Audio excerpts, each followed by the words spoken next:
CTET दिसंबर 2019 paper 1 आपके सामने है।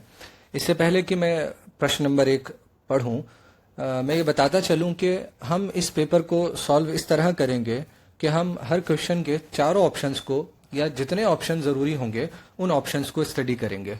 यानी सही जवाब सेलेक्ट करने से पहले, जानने से पहले हम बाकी के ऑप्शंस को भी स्टडी करेंगे, समझने की कोशिश करेंगे। ऐसा क्यों? हाँ, ऐसा इसलिए क्योंकि कई बार क्या होता है कि क्वेश्चन, अब हमारे सामने मान लीजिए कोई क्वेश्चन है, क्वेश्चन नंबर 1 ही ले लीजिए। इसमें मान लीजिए इस आंसर का जवाब फॉर एग्जाम्पल एडोलेसेंस है, फॉर एग्जाम्पल। लेकिन होता क्या है, इस बार दिसंबर 2019 में मान लीजिए क्वेश्चन एडोलेसेंस पर आ गया या मिडिल चाइल्डहुड पर आ गया। बहुत ज्यादा पॉसिबिलिटी है कि नेक्स्ट टाइम जब क्वेश्चन आए तो उसमें प्रीनेटल पीरियड के बारे में पूछ लिया गया हो, यानी स्टेटमेंट में प्रीनेटल पीरियड क्या होता है वो दे दिया गया हो और ऑप्शन ठीक इसी तरह हो या थोड़े बहुत उलट पलट हो। तब क्या होगा? जी हाँ, तो इसीलिए हमेशा याद रखें कि जब भी आप प्रीवियस पेपर्स करें तो उसके सभी ऑप्शंस को अच्छे से डिस्कस करें, समझें आपस में, और इंटरनेट की मदद से सर्च करके उनके नोट्स अगर आप बनाना पॉसिबल हो आपके लिए तो ज़रूर बनाएं। क्वेश्चन 1 में पूछा गया है कि लैंग्वेज के एक्विजिशन और डेवलपमेंट के लिए सबसे ज़्यादा क्रिटिकल पीरियड कौन सा है। इससे पहले कि हम चारों ऑप्शंस को स्टडी करें, मैं ज़रूरी समझता हूं कि हम भाषा विकास के बारे में थोड़ा सा जान लें। देखिए, जो लैंग्वेज डेवलपमेंट है वो ओवरऑल डेवलपमेंट का बहुत ज़रूरी हिस्सा है। न सिर्फ ये कम्युनिकेशन में मदद करता है, बल्कि बच्चे की जो लर्निंग की बुनियाद है वो भाषा के ज़रिए से पड़ती है। थिंकिंग, प्रॉब्लम सॉल्विंग, ये सारी चीज़ें हैं, इसका जो व्हीकल है, इसका जो साधन है वो भाषा बनती है। जी हाँ, आइए अब ऑप्शंस को स्टडी करते हैं। सबसे पहला ऑप्शन आपको नज़र आ रहा है प्रीनटल। इसमें प्री आप जानते हैं, प्री बिफोर। हाँ, नटल का जो रिलेशन है वो बर्थ से है। तो जो पहला ऑप्शन है वो हमें इशारा कर रहा है उस पीरियड की तरफ, उस स्टेज की तरफ, वो अवस्था जो बच्चे के पैदा होने से पहले पहले तक है। ये अवस्था फर्टिलाइजेशन से लेकर चाइल्ड बर्थ तक मानी जाती है, यानी बच्चे के दुनिया में आ जाने तक प्रीनेटल स्टेज रहती है। जैसे ही बच्चा दुनिया में आ जाता है तो माना जाता है कि अब उसकी जो है वो पोस्ट नटल, यानी अब पैदाइश हो चुकी है, अब बर्थ हो चुका है और अब वो पोस्ट नटल स्टेज में आ चुका है। यहाँ पोस्ट का मतलब आफ्टर, जाहिर है आप जानते हैं। पोस्ट नटल यानी अब पैदाइश के बाद की अवस्था शुरू हो चुकी है, जो करीब करीब 6 हफ्तों तक रहती है। देखिए, इस ऑप्शन के बारे में जानने के बाद अब आप आसानी से कैस कर सकते हैं कि क्या ये आंसर हो सकता है या नहीं। इसके बाद हम सीधा आ रहे हैं ऑप्शन डी पर, एडोलेसेंस। हम जानते हैं एडोलेसेंस का ताल्लुक उम्र की उस अवस्था से है जो तकरीबन 11 साल के बाद से शुरू होती है और एडल्टहुड से, यानी बच्चे के वयस्क होने से पहले पहले तक रहती है। बड़ी आसानी से आप इस ऑप्शन को एलिमिनेट कर सकते हैं कि ये वो स्टेज हो ही नहीं सकती जो लैंग्वेज डेवलपमेंट के लिए सबसे ज़्यादा क्रिटिकल हो, सबसे ज़्यादा संवेदनशील हो। ये तो वो अवस्था है जब बच्चा एक से ज़्यादा भाषाएं बोलना, लिखना, पढ़ना सीख चुका होता है। इसके बाद ऑप्शन सी पर आते हैं, मिडिल चाइल्डहुड। देखिए, मिडिल चाइल्डहुड का ताल्लुक आप जानते हैं 7 से 11 साल तक है। ये उम्र की वो अवस्था है जब बच्चा विद्यालय आ चुका होता है, स्कूल आ चुका होता है। कुछ बच्चे दूसरी क्लास में होते हैं, कुछ बच्चे पहली ही में हो सकते हैं। आपने देखा होगा, आपका तजर्बा है कि वो सारे के सारे बहुत अच्छी भाषा बोलते हैं। जिस भी वातावरण से, इन्वायरमेंट से वो आते हैं, उस इन्वायरमेंट की जो पहली ज़बान उनकी मदर टंग होती है, हर बच्चा उस ज़बान को बहुत अच्छे से बोलता है। तो ये स्टेज तो वो है जिसमें वो भाषा सीख चुका है ऑलरेडी। तो ये ऑप्शन भी ज़ाहिर है आप अंदाज़ा लगा सकते हैं गलत है। इसके बाद एक ही ऑप्शन बचता है, अर्ली चाइल्डहुड। जी हाँ, ये उसकी पैदाइश से लेकर तकरीबन 4 से 5 साल या 6 साल तक रहता है। और ये बात जो है वो बहुत अहम है जान लेना कि तकरीबन 4 साल तक बच्चा जो है वो भाषा बहुत अच्छे से बोलना सीख जाता है। कुछ बच्चे इस उम्र से पहले भी सीख जाते हैं, लेकिन 4 साल तक तकरीबन हर बच्चा भाषा को सही व्याकरण के साथ बोलना सीख चुका हो। प्रश्न 2 अब हमारे सामने है कि इनमें से किसका संबंध कोलबर्ग के द्वारा प्रस्तावित नैतिक विकास की एक अवस्था से है। ऑप्शन ए देखते हैं, लेटेंसी स्टेज यानी विलंब अवस्था। इसका संबंध फ्राइड से है। जी हाँ, फ्राइड ने कुल 5 स्टेजेस दी हैं, ओरल, एनल, फेलिक, लेटेंसी, जेनिटल। इसको हम जब सेपरेटली फ्राइड को पढ़ेंगे तब देखेंगे। ये फ्राइड की चौथी स्टेज है, जिसमें वो कहते हैं जिस प्रकार के वो विकास की बात कर रहे हैं उनके मुताबिक इस स्टेज में आकर उसमें विलंब आ जाता है। बच्चा स्कूल जाने लगता है, दूसरे कामों में व्यस्त हो जाता है और इस जिस विकास की उन्होंने बात की है वो छुप जाता है। ऑप्शन 3 पर नजर डालिए, कंक्रीट ऑपरेशनल स्टेज। जी हाँ, इसका संबंध पियाजे से है। पियाजे ने संज्ञानात्मक विकास यानी कॉग्निटिव डेवलपमेंट की 4 स्टेजेस दी हैं और उनका कहना है कि हर बच्चा इन स्टेजेस से इसी ऑर्डर में गुजरता है। फॉर एग्जाम्पल, सबसे पहली स्टेज जिसका नाम उन्होंने सेंसरी मोटर स्टेज रखा, जो पैदाइश से लेकर 2 साल तक रहती है। इसके बाद प्री ऑपरेशनल, जो 7 साल तक, 2 साल के बाद से 7 साल तक रहती है। इसके बाद कंक्रीट ऑपरेशनल है, जिसका संबंध 7 साल से 11 साल तक है। और आखिर में फॉर्मल ऑपरेशनल स्टेज है। प्याजे का कहना है कि गति में तो अंतर हो सकता है, रेट ऑफ डेवलपमेंट अलग अलग हो सकती है, लेकिन हर बच्चा इन अवस्थाओं से इसी ऑर्डर में गुजरता है। वो ये भी कहते हैं कि सभी बच्चे आखिरी अवस्था तक नहीं पहुंच पाते। तो ये जिस स्टेज का यहाँ जिक्र हुआ, थोड़ा सा उसके बारे में जान लेते हैं, फिर आगे बढ़ते हैं। कंक्रीट ऑपरेशनल स्टेज में लॉजिकल थॉट शुरू हो जाता है, यानी बच्चे की तार्किक क्षमता का विकास जो है वो शुरू हो जाता है और वो अपनी तार्किक क्षमता के आधार पर अपनी क्रियाएं करना शुरू कर देता है। इसका क्या मतलब है? लॉजिकल थॉट की शुरुआत का मतलब ये है कि अब तक तो वो, जब वो पहले थोड़ा छोटा था तो वो क्या करता था, कोई भी क्रिया उसको करनी होती थी तो वो जाकर चीज़ों को हाथ में लेता था और पूरा प्रोसेस हाथ से करके देखता था स्टेप बाय स्टेप। तब उसको पता लगता था कि इससे ये होता है, इससे ये होता है, या ये एक्शन ऐसे होगा, ऐसे होगा। यानी जब तक वो उस एक्शन को हाथों से नहीं कर लेता था, उसको वो चीज़ पूरी तरह समझ में नहीं आती थी और वो पहले से नहीं बता सकता था कि आगे क्या होने वाला है। लॉजिकल थॉट की जो शुरुआत इस स्टेज में होती है वो इस तरह होती है कि अब वो चीज़ों को इंटरनली अपने हेड में कर सकता है। जी हाँ, यानी अब वो कोई काम करने से पहले अपने दिमाग में ये सोच सकता है कि मैं इस काम को ऐसे करूँगा, फिर ये करूँगा, फिर ये करूँगा, तो फिर ये रिजल्ट आएगा। जी हाँ, दूसरी चीज़ इस स्टेज में होती है कि conservation of number, mass and weight आ जाता है। ये कंजर्वेशन क्या है? ये कंजर्वेशन वो एबिलिटी है कि जो बताती है कि चीज़ों का अपीयरेंस बदल जाए, यानी वो जिस तरह नजर आती हैं अगर उनका वो अपीयरेंस बदल जाए तब भी क्वांटिटी पर उसका कोई असर नहीं पड़ता। फॉर एग्जाम्पल, अगर आप एक बच्चे के सामने कि जो प्री ऑपरेशनल स्टेज में हो, अभी 7 साल तक ही हुआ हो या 6 साल का हो, अगर आप उसके सामने एक बड़े ग्लास में से छोटे ग्लास में पानी डाल देंगे तो वो यूं कहेगा कि पानी ज़्यादा हो गया। हो सकता है वो यूं कहे कि पानी ज़्यादा हो गया। इसी तरह आप छोटे गिलास से बड़े गिलास में डाल देंगे तो उसको नज़र आएगा कि अब पानी का जो लेवल रहेगा, जाहिर है छोटे गिलास से बड़े गिलास में आने के बाद वो नीचे रहेगा, तो वो उसको देखकर कहेगा कि अब पानी जो है वो कम हो गया। ये कंजर्वेशन है और ये कंजर्वेशन आता है कंक्रीट ऑपरेशनल स्टेज में। बाकी जब हम पियाजे को पढ़ेंगे तो डिटेल में इन स्टेजेस को देखेंगे। इसके बाद आखिरी ऑप्शन देखते हैं, इंडस्ट्री वर्सेस इंफीरियोरिटी स्टेज। जी हाँ, इसका संबंध एरिक एरिक्सन से है। एरिक एरिक्सन से है। इन्होंने कुल 8 स्टेजेस दी हैं और इस स्टेज का जो संबंध है वो चौथी स्टेज से है, जो 5 से 12 साल तक रहती है। वो क्या कहना चाहते हैं इस स्टेज में? वो यूं कहते हैं कि इस अवस्था के जो बच्चे होते हैं वो पढ़ना लिखना शुरू कर देते हैं, खुद से काम करने लगते हैं। पीयर ग्रुप का सिग्निफिकेंस, जिस ग्रुप में वो रहते हैं, उनके दोस्तों का ग्रुप है, उसकी सिग्निफिकेंस, अहमियत बढ़ जाती है। बच्चा सेल्फ एस्टीम को इसी से तय करता है कि उसके दोस्त उसको किस निगाह से देखते हैं। तो बच्चा, इस उम्र का बच्चा जो है वो ज़रूरी समझने लगता है कि वो उन कॉम्पिटेंसीज, उन क्षमताओं का प्रदर्शन करे जो सोसाइटी में वैल्यू और इज्जत की निगाह से देखी जाती है, या फिर उन क्षमताओं का प्रदर्शन करे, डिस्प्ले करे, जिनकी वजह से इनकरेजमेंट मिलता है, पुनर्बलन मिलता है, रीइंफोर्समेंट मिलता है। इसीलिए वो ऐसे इनिशिएटिव लेने की कोशिश करता रहता है कि ताकि वो प्रेज हासिल कर सके। और अगर वो उन इनिशिएटिव्स में कामयाब हो पाता है, वैल्यूज मिलती हैं उसको, तारीफ होती है उसकी, तो उसका जो डेवलपमेंट है वो इस क्राइसिस को यानी उस क्राइसिस को क्रॉस कर लेता है, सक्सेसफुली पार कर जाता है और नेक्स्ट स्टेज में पहुंच जाता है।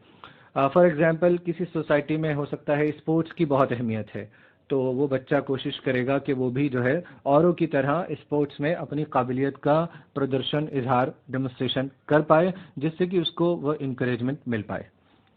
तो अब आपको सवाल याद आ जाएगा। सवाल ये था कि इनमें से कौन सी स्टेज का संबंध कोहलबर्ग के मोरल डेवलपमेंट से है।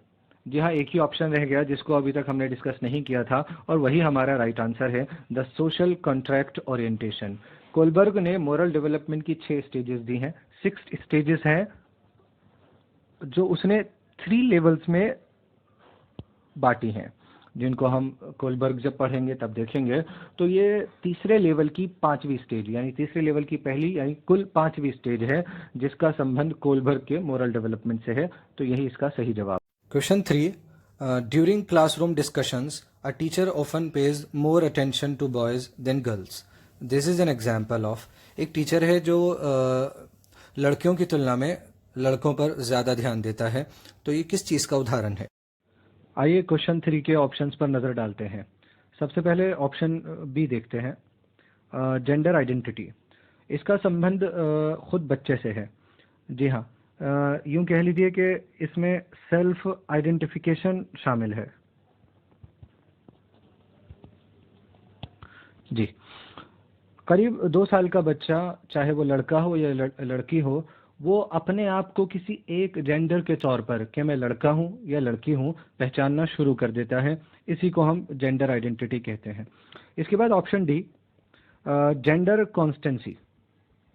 जी हाँ, जेंडर कॉन्स्टेंसी का जो संबंध है वो कोलबर्ग की स्टेजेस से है। कोलबर्ग की एक और थियरी है जिसमें उन्होंने जेंडर कॉन्स्टेंसी और इसी तरह की और दूसरी स्टेजेस का जिक्र किया है। तकरीबन 6 या 7 साल के आसपास बच्चा ये समझ पैदा कर लेता है कि वो अगर मेल है तो हमेशा मेल ही रहने वाला है, इसलिए उसे मेल्स की तरह ही व्यवहार करना चाहिए। और इस तरह अगर वो फीमेल है तो वो ये धारणा बना लेता है, यानी ये मानना शुरू कर देता है कि वो हमेशा फीमेल ही रहने वाला है, और इसीलिए उसको फीमेल के तौर पर ही व्यवहार करना चाहिए। इसके बाद ऑप्शन ए पर आते हैं, जेंडर बायस। जेंडर बायस का संबंध प्रेफरेंस से है, यानी इसमें हम एक जेंडर को दूसरे जेंडर पर प्रेफरेंस देते हैं। जी हाँ, हम एक जेंडर को प्राथमिकता देते हैं दूसरे जेंडर पर, जिसकी वजह से कभी कभी बल्कि अक्सर दूसरे जेंडर के साथ डिस्क्रिमिनेशन जैसी स्थिति पैदा हो जाती है। तो जो हमारा सवाल था कि एक जो अध्यापक है वो मेल को फीमेल पर, एक जेंडर को दूसरे जेंडर पर जो है वो प्रेफरेंस दे रहा है, तो उसका संबंध किससे है? तो इसका सही जवाब है जेंडर बायस। क्वेश्चन 4 देखिए, which of the following is an effective strategy to reduce children's gender stereotyping and gender role conformity? यानी बच्चों में जेंडर रूढ़िवादिता और जेंडर भूमिका अनुरूपता को कम करने के लिए इनमें से कौन सी पद्धति प्रभावशाली है? पहले हम जेंडर स्टीरियोटाइपिंग को समझ लेते हैं। जेंडर स्टीरियोटाइपिंग या जेंडर रूढ़िवादिता ओवर जनरलाइजेशन है। जी हाँ, यानी अति सामान्यकरण। मैं आपको स्टीरियोटाइप का एग्जाम्पल देता हूँ, फिर उससे आप जेंडर स्टीरियोटाइप समझ सकते हैं। मान लीजिए आप एक दिन ई रिक्शा में बैठे और इत्तेफाक से उस दिन ड्राइवर ने आपके साथ बदतमीज़ी की। कुछ दिन गुजर गए, फिर से आपका एक ई रिक्शा में बैठने का इत्तेफाक हुआ और उस दिन भी ऐसा हुआ कि ड्राइवर ने, चालक ने आपके साथ बदतमीज़ी की। 3-4 बार जब ऐसा हो गया तो आपने ये स्टीरियोटाइप कर लिया कि यार सारे के सारे ई रिक्शा वाले ना बदतमीज़ होते हैं। ये स्टीरियोटाइप, ओवर जनरलाइजेशन, कि जब हम कुछ लोगों की विशेषताओं को उस ग्रुप के सभी लोगों पर अप्लाई कर देते हैं, इसी को हम ओवर जनरलाइजेशन कहते हैं। और जेंडर स्टीरियोटाइपिंग में ये पॉजिटिव भी होता है, नेगेटिव भी होता है। पॉजिटिव स्टीरियोटाइपिंग का एक एग्जांपल दे देता हूँ। जैसे कहा जाता है कि औरतें ज़्यादा अच्छी केयर गिवर्स होती हैं, जबकि ज़रूरी नहीं कि सब के सब अच्छी केयर गिवर्स हों। या इसी तरह के जो मर्द होते हैं, आदमी, वो ज़्यादा अच्छे प्रोवाइडर्स हैं। तो हो सकता है कि सब के सब ना हो, तो ये स्टीरियोटाइपिंग है। यहाँ इस केस में ये पॉजिटिव है, लेकिन ये है ओवर जनरलाइजेशन। इसके बाद दूसरी चीज़, जेंडर रोल कन्फर्मिटी। ये जो टर्म है जेंडर रोल, जेंडर भूमिका, इसको पहली बार इस्तेमाल किया था जॉन मनी ने। ये सवाल पहले एक बार कहीं पूछा जा चुका है, शायद डीएसएसबी में आ चुका है। जॉन मनी ने इस टर्म का इस्तेमाल पहली बार किया था। ये जेंडर रोल्स या जेंडर भूमिकाएं क्या होती हैं? ये पहली बात तो सोशली कंस्ट्रक्टेड होती हैं, यानी समाज में पैदा होती हैं। एक समाज अपने मर्द और औरतों से क्या क्या अपेक्षाएं करता है कि वो किस तरह व्यवहार करें, वो कैसे बिहेव करें, कि what society considers appropriate for main and women, कि सोसाइटी मर्द और औरतों के लिए क्या अप्रोप्रिएट मानती है कि उन्हें ये करना चाहिए, मर्दों को ये, औरतों को ये, इनकी ये जिम्मेदारी, इनकी ये जिम्मेदारी, ये जेंडर रोल्स होते हैं। अब आप ऑप्शंस पर नज़र डालेंगे तो मुझे लगता है आपको आसानी से जवाब मिल जाएगा। पहला ऑप्शन है कि डिस्कशन अबाउट जेंडर बायस, कि अगर हम बच्चों के बीच में gender bias, gender discrimination, gender पक्षपात के बारे में चर्चा करें, परिचर्चा करें, तो इससे जेंडर रूढ़िवादिता और जेंडर भूमिका को कम किया जा सकता है। दूसरा है एम्फेसाइजिंग जेंडर स्पेसिफिक रोल्स। अगर जेंडर विशिष्ट भूमिकाओं को महत्व देंगे तो आप समझ सकते हैं कि इससे तो स्टीरियोटाइपिंग बढ़ेगा। तीसरा, जेंडर सेग्रीगेटेड प्ले ग्रुप्स, फिर से वही कि अलग अलग जेंडर्स के हिसाब से खेल के समूह बना दिए जाएं, ये भी आप समझ सकते हैं कि इससे ये प्रभावशाली नहीं रहेगा, बल्कि ये बढ़ावा देगा। चौथा, जेंडर सेग्रीगेटेड सीटिंग अरेंजमेंट। तो आपको अब आंसर मिल गया होगा। जी हाँ, बिल्कुल सही, इसका जवाब जो है वो जेंडर पक्षपात के बारे में परिचर्चा। Question 5. Which of the following theorists, while viewing children as active seekers of knowledge, emphasized the influence of social and cultural contents on their thinking?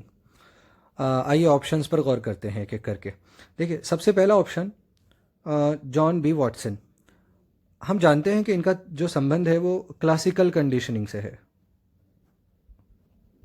जी हाँ, अनुबंधन, शास्त्रीय अनुबंधन।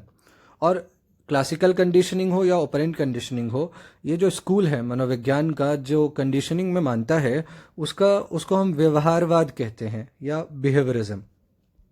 मैं यहाँ हिंदी में लिख देता हूँ, व्यवहारवाद। इस मनोवैज्ञानिक स्कूल का, इस स्कूल का मानना यह है कि बच्चे पैदाइश के वक्त तो ब्लैंक स्लेट होते हैं, खाली स्लेट होते हैं, और जैसा जैसा उनको कराते जाएंगे वैसा वैसा वो बनते चले जाएंगे। और ये भी मानते हैं कि लर्निंग में, अधिगम में बालकों की कोई भूमिका नहीं होती सिवाय इसके कि जैसा उनको उद्दीपक दिया जाए, जैसा स्टिमुलस दिया जाए, वो वैसा रिस्पॉन्स दे दें, वैसी प्रतिक्रिया दे दें। यानी एक डॉगी है, डॉगी को खाना दिखाओ और घंटी खाना देखने के बाद, खाना आने के बाद और साथ में घंटी बजाना शुरू कर दो। सलाइवा वो सिक्रीट करता है, उसके मुंह से लार निकलती है। और फिर ऐसा करते करते क्या करो कि खाना मत दिखाओ, 3 4 5 बार ऐसा करते करते जब कंडीशनिंग हो जाए तो सिर्फ लाइट जलाओ और वही प्रतिक्रिया हासिल कर लो। तो व्यवहारवाद जो स्कूल है उसका मानना यह है कि स्टिमुलस हो या रेनफोर्समेंट, उद्दीपक हो या पुनर्बलन, हम बालकों से जैसा चाहें वैसा रिस्पॉन्स, वैसी प्रतिक्रिया इन दोनों की मदद से ले सकते हैं। तो जाहिर है ये एक्टिव सीकर्स तो मानते नहीं, ये लर्नर्स को, सीखने वाले को, बच्चे को जो है वो सक्रिय जिज्ञासु नहीं मानते। आगे देखते हैं। इसके बाद ऑप्शन 4 पर नज़र डालिए। ऑप्शन 4 है लॉरेंस कोलबर्ग। अभी हमने पढ़ा कि इनका जो संबंध मोरल डेवलपमेंट से है। नैतिक विकास, तो नैतिक विकास का तो फिलहाल इस क्वेश्चन से कोई हमें जो है वो रिलेशन नज़र नहीं आता है, इसीलिए ये ऑप्शन यहीं पर एलिमिनेट हो जाता है। अब हमारे पास 2 ऑप्शन बचते हैं, लेव वाइगोत्स्की और जीन पियाजे। जी हाँ, ये दोनों के दोनों ऐसे हैं कि जो बच्चों को ज्ञान के सक्रिय जिज्ञासु, दोनों के दोनों मानते हैं कि दोनों बच्चे एक्टिव सीकर्स होते हैं। पियाजे को देखते हैं पहले। जहाँ एक तरफ पियाजे मानते हैं कि ज्ञान के अर्जन में बच्चे सक्रिय भूमिका निभाते हैं, वहीं दूसरी तरफ पियाजे और वैगोट्स्की में जो अंतर आता है वो तब आता है कि जब पियाजे सामाजिक या सांस्कृतिक पृष्ठभूमि के प्रभाव को उतनी अहमियत नहीं देते। उनका मानना है कि सभी बच्चे, दुनिया में रहने वाले सभी बच्चे उन 4 यूनिवर्सल स्टेजेस से गुजरते ही हैं, चाहे वो किसी भी वातावरण में रह रहे हों, चाहे उनकी सामाजिक पृष्ठभूमि कैसी भी हो। उनको इन्हीं 4 स्टेजेस से गुजरना है। हाँ, रेट जो है वो थोड़ी बहुत अलग अलग हो सकती है, गति अलग हो सकती है, लेकिन वो सामाजिक पृष्ठभूमि को इतना महत्व नहीं देते, इतनी अहमियत नहीं देते कि ये बच्चे के विकास को प्रभावित करे, इतना अहम नहीं है। अब बचते हैं वाइगोत्स्की। जी हाँ, वाइगोत्स्की एक्टिव सीकर्स मानने के साथ साथ बच्चों को ये सामाजिक पृष्ठभूमि, सांस्कृतिक पृष्ठभूमि की अहमियत को न सिर्फ कबूल करते हैं, मानते हैं, बल्कि इनकी थियोरी की बुनियाद ही यह है। इसीलिए इनकी थियोरी को सोशियो कल्चरल थियोरी भी कहा जाता है, क्योंकि हम जब इनकी थियोरी पढ़ेंगे तो बाकी डिटेल में उस वक्त देखेंगे। तो इस सवाल का सही उत्तर है लेव वाइगोत्स्की। प्रश्न 6, जिग्सो पहेली को करते समय 5 वर्ष की नजमा स्वयं से कहती है, नीला टुकड़ा कहाँ है? नहीं, ये वाला नहीं, गाढ़े रंग वाला, जिससे ये जूता पूरा बन जाएगा। इस प्रकार की वार्ता को वाइगोत्स्की किस तरह संबोधित करते हैं? जी हाँ, आइए ऑप्शन पर गौर करते हैं। सबसे पहले टॉक अलाउड। देखिए, टॉक अलाउड जैसी टर्म का इस्तेमाल ख़ास तौर पे साइकोलॉजी में वाइगोत्स्की की तरफ से नहीं हुआ है। इसके बाद ऑप्शन हमारे पास थर्ड आता है स्के फोल्डिंग। पहले हम समझ लेते हैं थोड़ा सा। स्के फोल्डिंग देखो हिंदी में लिखा हुआ ही है, पाड़, ढांचा। जब जो कंस्ट्रक्शन करने वाले जो है वो जो पाड़ बांधते हैं, जिन लकड़ियों का इस्तेमाल करके एक ढांचा खड़ा करते हैं जिस पर वो खड़े हो सकें, वो टेम्पररी स्ट्रक्चर, वो स्के फोल्डिंग कहलाता है। लेकिन साइकोलॉजी की टर्मिनोलॉजी में स्के फोल्डिंग उस गाइडेंस, उस इशारे, उस मदद को कहते हैं जो ज़्यादा जानने वाला, मोर नॉलेजेबल अदर, जो वाइगोत्स्की ने टर्म दी है MKO, मोर नॉलेजेबल अदर, ज़्यादा जानने वाला कम जानने वाले को, यानी एक बच्चे को जो किसी टास्क को कर रहा होता है, वो ज़रूरी गाइडेंस जब जब ज़रूरत महसूस करता है, वो लिमिटेड अमाउंट में जो इशारा देता है उस बच्चे को, ताकि वो उस टास्क को कर सके, या इसे स्कैफोल्डिंग कहते हैं।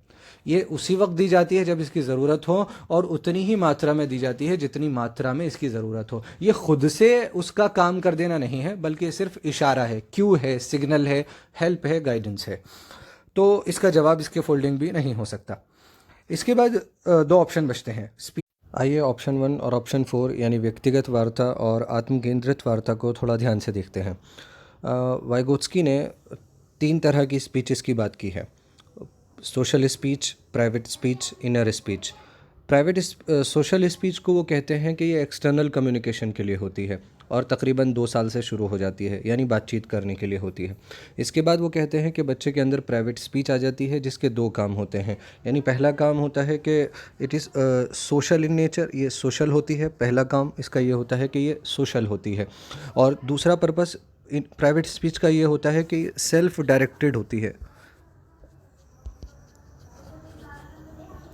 यानी बच्चा ज़ोर ज़ोर से बोल रहा होता है और उसका जो डायरेक्शन होता है वो ख़ुद की तरफ होता है, वो अपने आप से बातचीत कर रहा होता है। तो पता चला प्राइवेट स्पीच का जो पर्पस है, पहली बात तो वो सेल्फ डायरेक्टेड होती है। दूसरी बात, बच्चा इसको यूज़ करता है सेल्फ रेगुलेशन के लिए।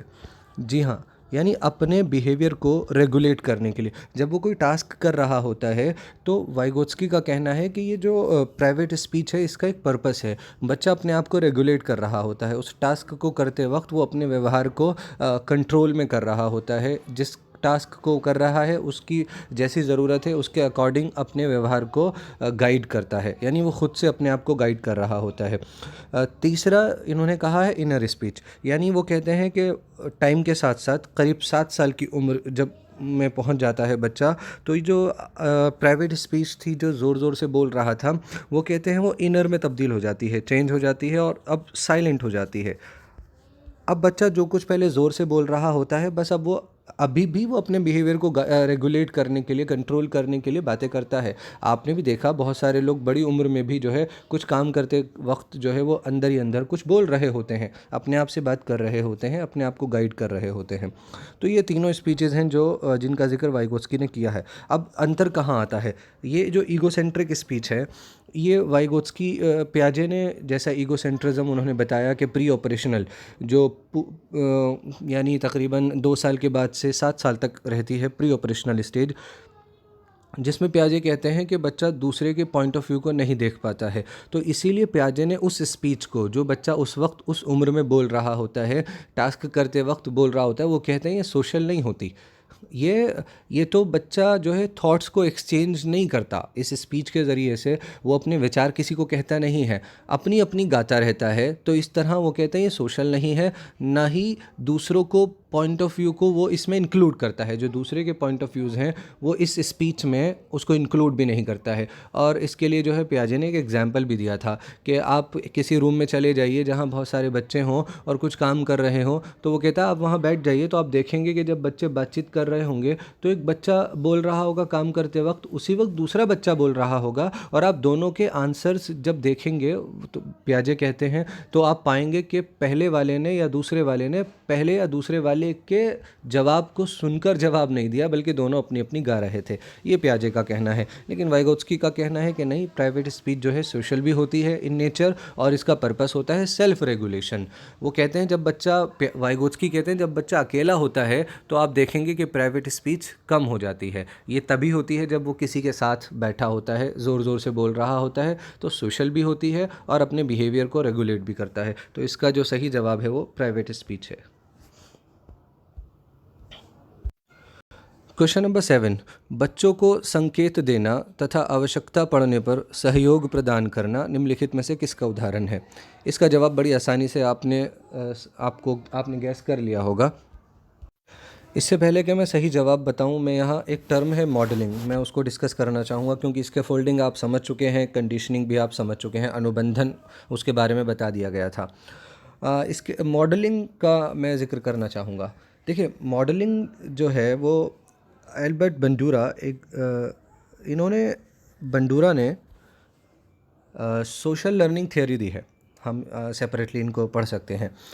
बंडूरा ने एक सोशल लर्निंग थियोरी दी है जिसमें वो कुछ स्टेजेस बताते हैं कि बच्चा किस तरह इमिटेशन, अनुकरण के ज़रिए, ऑब्जर्वेशन के ज़रिए लर्निंग करता है। तो मॉडलिंग उस स्टेज को कहते हैं, जो है एक्शन को कहते हैं जिसमें बच्चा अपने, हर बच्चे का कोई रोल मॉडल होता है, एक से ज़्यादा भी हो सकते हैं, रोल मॉडल्स हो सकते हैं बंडूरा के मुताबिक। तो बंडूरा कहता है कि वो जो बच्चे के रोल मॉडल्स होते हैं ना, उसमें से कोई भी रोल मॉडल है, उसने उसको ऑब्ज़र्व किया। मान लीजिए उसने एक काम करते हुए अपने एक मॉडल को ऑब्ज़र्व किया, तो वो क्या करता है, बाद में अकेले में या कहीं और पर उस बिहेवियर को इमिटेट करता है, नकल उतारता है, अनुकरण करता है, यानी वो बिहेवियर खुद वो करता है।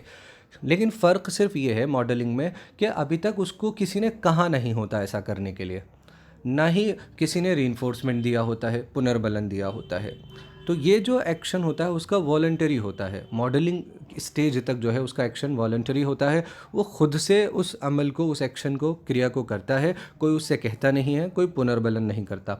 इसके बाद की स्टेजेस हैं, रीइंफोर्समेंट मिलता है उसको तो वो उसको रिपीट करता है, इस तरह लर्निंग होती है। वो हम जब बंडूरा पढ़ेंगे तब पूरा डिटेल में देख लेंगे। तो इसका सही जवाब रीइंफोर्समेंट है, यानी वो गाइडेंस या वो क्यूज़ जो MKO, मोर नॉलेजेबल अदर, जो वाइगोत्स्की ने टर्म दी है, देता है। वो कोई भी हो सकता है, वो पेयर ग्रुप में से हो सकता है, वो टीचर हो सकता है, वो एक सपोर्ट सिस्टम की तरह डेमोन्स्ट्रेशन दे के पीछे हो जाता है और वो देखता रहता है कि कब कब जो है सपोर्ट की ज़रूरत है, तो वो ऑफ़र करता है सपोर्ट एज़ नीडेड, जब जब ज़रूरत है। इसका मकसद, ऑब्जेक्टिव यही होता है कि बच्चा इंडिपेंडेंटली केपेबल हो लर्निंग के लिए। क्वेश्चन नंबर 8 है कि इनमें से कौन सा बिहेवियर कंक्रीट ऑपरेशनल, मूर्त संक्रियात्मक अवस्था को विशेषित करता है या बताता है? देखिए, बड़े ही तरीक़े से क्वेश्चन मेकर ने जो है चारों स्टेजेस का जिक्र कर दिया है। सबसे पहले मैं थर्ड ऑप्शन को देख रहा हूँ। ये ऑप्शन ज़्यादा डिटेल मांगते हैं, तो इसलिए इसको जब प्याजे पढ़ेंगे तब देखेंगे, लेकिन फ़िलहाल ऑप्शन थर्ड देखिए। डेफर्ड इमिटेशन, यानी आस्थगित अनुकरण। आस्थगित अनुकरण, आप जानते हैं ऑब्जेक्ट परमानेंस, आप जानते हैं कि ये जो है वो जो सबसे पहली स्टेज है सेंसरी मोटर, उस स्टेज में जब बच्चा 1 साल का होता है तो ऑब्जेक्ट परमानेंस आ जाता है। यानी शुरू में जब बच्चा बहुत छोटा होता है, 4 महीने का है, 6 महीने का है, कोई चीज़ उसने देखी और आपने उसको उठा के अपने हाथों के पीछे कर लिया और उससे कहा कि वो चीज़ चली गई, तो फिर वो उस चीज़ को तलाश नहीं करता, वो सोचता है हाँ वो चीज़ चली गई।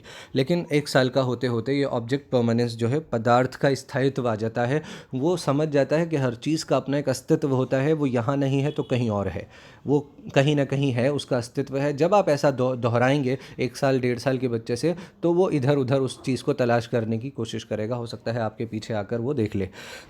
डेफर्ड इमिटेशन क्या होता है? इसमें बच्चा अनुकरण करता है, लेकिन कैसा अनुकरण? आस्थगित, यानी उसने कोई एक्शन किसी को करते हुए देखा, अपने मम्मी को खाना पकाते हुए देखा, तो वो क्या करता है, बाद में अकेले में या किसी के साथ मान लीजिए ख़ुद भी जो है खाना बनाने की कुछ बर्तन ले लेगा और ऐसा करने की कोशिश करता है कि जैसे वो खाना पका रहा है। तो जब वो किसी बिहेवियर को माँ बाप के या किसी के भी जो उसने देखा, बाद में उसको इमिटेट करता है, अनुकरण करता है, उसकी नकल उतारता है, थोड़ी बहुत कोशिश करता है नकल उतारने की, उसे हम डेफर्ड इमिटेशन कहते हैं। तो ये स्टेज है, ये स्टेज तो आंसर हो ही नहीं सकता, क्योंकि ये स्टेज मैंने बताया सेंसरी मोटर से इसका संबंध है, जो कि तकरीबन 2 साल तक रहती है। इसके बाद देखिए option 4, make believe play, irreversibility of thought. देखिए मैक बिलीव प्ले वो नाटक होते हैं जो बच्चा प्रिटेंड करता है, यानी आपने देखा होगा छोटे बच्चों को, 4 5 6 साल के बच्चे पुलिस बनकर वो खेलने लगते हैं, पुलिस, मैं पुलिस हूँ तो सिपाही है, मैं ये हूँ मैं वो हूँ। तो इस तरह, या किसी मोबाइल फ़ोन, ये मान लीजिए उनके हाथ में ज्योमेट्री बॉक्स है तो उसको उन्होंने मोबाइल फ़ोन बना लिया, बातें करने लगे। तो ये इस तरह के जो गेम्स होते हैं, मेक बिलीव प्ले। और दूसरा ऑप्शन इसमें इसके साथ में जो है इरिवर्सिबिलिटी ऑफ थॉट, यानी विचारों की अनुत्क्रमणीयता, यानी वो यही वजह है, देखिए प्री ऑपरेशनल स्टेज की यहाँ बात हो रही है, प्री ऑपरेशनल, यही वजह है कि बच्चा इस स्टेज में कंजर्वेशन नहीं कर पाता। वो ये नहीं जान पाता कि अगर कोई एक्शन हो गया है तो उस एक्शन को रिपीट किया जा सकता है, दोहराया जा सकता है, रिवर्स किया जा सकता है। यानी अगर मैंने बड़े ग्लास में से छोटे ग्लास में पानी डाला है, तो छोटे ग्लास में से वापस बड़े ग्लास में भी डाला जा सकता है, जिससे कि पानी की क्वांटिटी सेम रहेगी, वो ये जान जाएगा। लेकिन इसी वजह से वो जान नहीं पाता, प्री ऑपरेशनल स्टेज में कंजर्वेशन नहीं आ पाता, क्योंकि वो रिवर्स करके एक्शंस को नहीं देख पाता। वो नहीं देख पाता कि छोटे गिलास से बड़े गिलास में पानी डाला गया है तो इसका उलट भी हो सकता है, और उलट वो जान जाएगा तो जाहिर है वो ये भी जान जाएगा कि पानी सेम रहेगा, पानी की क्वांटिटी में कोई चेंज नहीं आएगा। इसीलिए ये जवाब भी नहीं है। तो इसका जो सही जवाब है वो है कंजर्वेशन और क्लास इंक्लूजन। यही वो है जो कॉन्क्रीट ऑपरेशनल, यानी 7 से 11 साल की उम्र के बीच आ जाता है। कंजर्वेशन उसका पहले जिक्र किया गया था, इसीलिए अब इसको और एक्सप्लेन करने की ज़रूरत नहीं है। जो ऑप्शन 1 है ये फॉर्मल ऑपरेशनल स्टेज का हिस्सा है, जो 11 साल के बाद वाले बच्चों को आ पाता है। और ये क्या होता है इसको हम बाद में जब प्याजे पढ़ेंगे तब देखेंगे। क्वेश्चन 9, बच्चों के संज्ञानात्मक विकास के संदर्भ में निम्नलिखित में से कौन सी पियाजे की संरचना है? देखिए ऑप्शन 2 देखिए, ऑब्जर्वेशनल लर्निंग, अवलोकन अधिगम। अभी ऊपर बताया गया कि ऑब्जर्वेशनल लर्निंग का जो संबंध है वो किससे है? जी हाँ, बिल्कुल सही, बंड्यूरा से है, जो इसे सोशल लर्निंग थियोरी भी कहते हैं, सोशल लर्निंग थियोरी यानी SLT। तो ज़ाहिर है ये आंसर नहीं हो सकता। इसमें बंडूरा ने ये बताया कि किस तरह जो एक बालक है वो अवलोकन के ज़रिए जो है वो अधिगम करता है, और उसकी स्टेजेस बताई हैं, जिसमें कि एक स्टेज मॉडलिंग भी थी जो ऊपर बताई गई। थर्ड चीज़ कंडीशनिंग, आप ये भी जानते हैं इसका ताल्लुक बिहेवियरिज्म से है, व्यवहारवाद से है, तो ये आंसर हरगिज़ नहीं हो सकता। प्रबलन यानी रीइंफोर्समेंट, ये भी ऑपरेंट कंडीशनिंग का हिस्सा है और बिहेवियरिज्म का हिस्सा है। पुनर्बलन यानी किसी अच्छे काम के लिए जो काम हम चाहते हैं, बच्चे ने वो काम किया तो हमने प्रेज़ दी, तारीफ़ की, इसलिए कि ताकि वो उस एक्शन को रिपीट करे। तो पुनर्बलन जो दिया जाता है, रीइंफोर्समेंट, वो किसी बिहेवियर को इंक्रीज़ करने के लिए, स्ट्रेंथन करने के लिए, मजबूत करने के लिए, ताकि बच्चा उसे दोहराए। स्कीमाज़ इसका सही जवाब है। आप जानते हैं कि पियाजे ने स्कीमाज़ का जिक्र किया है कि ये वो ब्लॉक्स हैं, मेंटल ब्लॉक्स हैं, जिसमें बच्चा इन्फॉर्मेशन को अपने दिमाग में स्टोर करता है, जो उसकी शेप्स होती हैं या जो उसकी स्टोर करने की जो हम कह सकते हैं कि नेचर है वो स्टोरेज का, वो उसे स्कीमा कहा जाता है। Question number 10, primary objective of assessment should be, यानी असेसमेंट का, आकलन का प्राथमिक उद्देश्य क्या होना चाहिए? पता चला सवाल से कि चारों के चारों उद्देश्य तो हैं, लेकिन पूछा गया इनमें से सबसे पहला उद्देश्य क्या होना चाहिए। आप ऑप्शंस पर गौर करेंगे तो इसमें आंसर आपको आसानी से मिल जाएगा। पहला ऑप्शन है विद्यार्थियों के लिए श्रेणी निश्चित करना, असाइनिंग रैंक टू स्टूडेंट्स। देखिए, रैंक हम असाइन करते हैं, लेकिन आपने देखा होगा ये रैंक हम तब असाइन करते हैं जब हम समेटिव असेसमेंट यानी साल का अंत हो जाता है, या हम कहें मिड टर्म, बल्कि साल के अंत में जब हम फाइनल एग्ज़ाम करा देते हैं, तब जाकर हम, या जब जिसके बाद किसी सुधार की कोई उम्मीद, कोई गुंजाइश नहीं रहती है, वहाँ हम रैंक असाइन करते हैं। इसके बाद दूसरा ऑप्शन है, तीसरा ऑप्शन देखिए पहले, labelling students as per their score, यानी बच्चों के स्कोर के अकॉर्डिंग उनको लेबल करना कि ये गुड है, ये एवरेज है। ये तो वैसे भी पसंदीदा बात नहीं मानी जाती है कि बच्चों को जो है वो प्राप्त अंकों के आधार पर नामांकित किया जाए। इसके बाद जो चौथा ऑप्शन है, मार्किंग पास और fail in the report cards, ये भी साल का जब अंत हो जाएगा, एनुअल एग्ज़ाम्स हो जाएंगे, पूरा असेसमेंट कंप्लीट हो जाएगा, इवैल्यूएशन कंप्लीट हो जाएगा, तब जाकर जब हम बच्चे को पास या फेल जो है वो रिपोर्ट कार्ड्स में मेंशन करते हैं। और अब तो वैसे भी क्लास 8 तक मालूम ही है कि बच्चा फेल होता ही नहीं है। एक ही ऑप्शन बचता है, देखिए, understanding children's clarity and confusions about related concepts, यानी संबंधित अवधारणाओं के बारे में बच्चों की स्पष्टता, भ्रांतियों को समझना। जी हाँ, असेसमेंट का प्राइमरी ऑब्जेक्टिव यही होना चाहिए कि बच्चे की गलतियों को जो है वो निकाला जाए, समझा जाए कि वो किस तरह की मिस्टेक्स कर रहे हैं, क्या क्या उनकी मिस्टेक्स हैं, कहाँ कहाँ उनको प्रॉब्लम्स हैं। इसी के लिए यूनिट टेस्ट्स आप जानते हैं होते हैं, फॉर्मेटिव असेसमेंट इसी के लिए होता है ताकि बच्चों की प्रॉब्लमेटिक एरियाज़ को देखकर और फिर आगे की कार्यवाही, उसको सुधार करने की कार्यवाही की जा सके। देखिए, इस वीडियो में हमने ये दिखाने की कोशिश की है कि आपको क्वेश्चन पेपर्स को किस तरह से सॉल्व करना है, और हमने जहाँ जहाँ ऑप्शंस को स्टडी करना ज़रूरी था डिटेल में स्टडी किया, इसीलिए जो बहुत लंबा वीडियो बना है ये। सिर्फ हम 10 क्वेश्चन पर आज रोक रहे हैं, बाकी के जो 20 क्वेश्चंस हैं हम 10-10 करके और दूसरे वीडियोस में करेंगे। और उम्मीद करता हूँ कि आपको बहुत कुछ समझ में आया होगा, और बहुत कुछ जो समझ में नहीं आया है, ऐसा पॉसिबल है नहीं आया होगा, क्योंकि बहुत सारी चीज़ें हो सकता है आपके लिए बिल्कुल नहीं हो, आपने पहले ना पढ़ी हो। तो जब हम उनको सेपरेटली पढ़ेंगे, आप पढ़ेंगे, तो आपको समझ में आने लगेगा। इस वीडियो में अभी हार्डवेयर सपोर्ट हमारे पास इतना नहीं है, इस वक्त सब कुछ बंद है, हासिल नहीं कर सकते हैं, तो इसीलिए बहुत सारी एडिटिंग में ख़ामियाँ रही होंगी। तो उम्मीद करता हूँ कि आप उन ख़ामियों को नज़रअंदाज करके जो कंटेंट है, जो काम की बातें बताई गई हैं, उसी पर ध्यान देंगे और अपने सजेशंस भी देंगे ताकि हम आइंदा इसको और इम्प्रूव कर सकें, सुधार कर सकें। Thank you.